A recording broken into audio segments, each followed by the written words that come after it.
As women, we have a long list of priorities in our lives: family, career, our health, relationships, our faith, community service, and of course, trying to make time for the things we really enjoy doing. There are so many things screaming for our attention.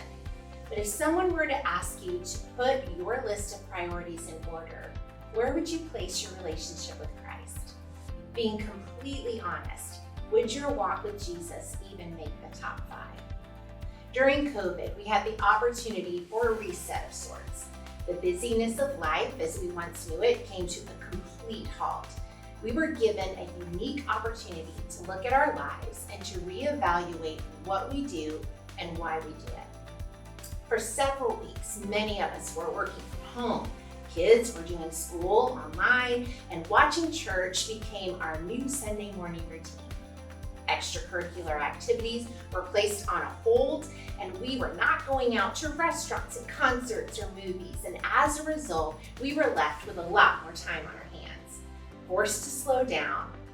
But all of a sudden, I didn't have the excuse of a busy schedule to attempt to explain why I didn't have time to read my Bible.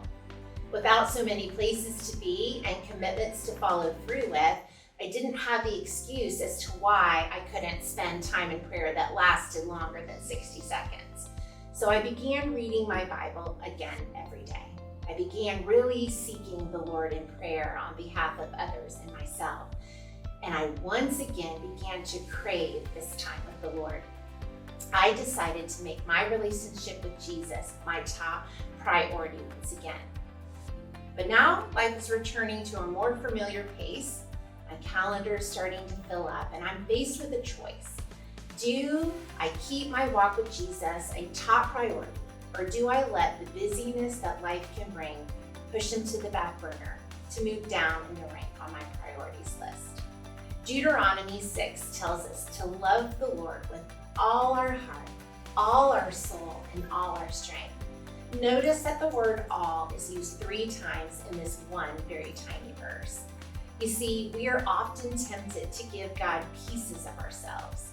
When other activities get in the way, we tend to lay our time with the Lord and reading his word aside.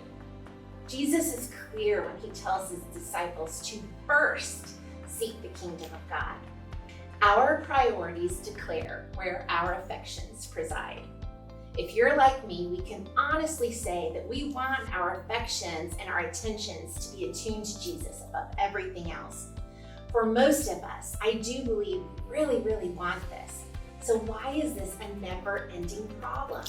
Why do we struggle with making the Lord first and foremost in our priority list? The basic answer is idolatry. Now, I'm not talking about a golden calf that you might have in your backyard, much like the Israelites had in the Old Testament.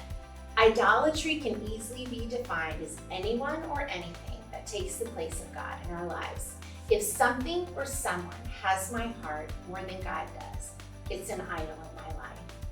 Anything that I go to before God when I am in the need to find security, comfort, rest, or value is simply an idol in my life. These things are what move our relationship with God down our priority list. God calls us to love him first and to worship him alone. In order to do that, we must choose to be brave and smash those idols in our lives. We need to choose to be brave to put him first. This last week of study, we are going to take a look at what it means to be brave, to put God first, to seek holiness, and to bravely reach others around us for Christ. We can live bravely for Christ. We can choose to be brave in every area of our lives because we belong to a God who equips us to do hard things, to make the right choices, to love others, and to bravely conquer the fear that desires to cripple us.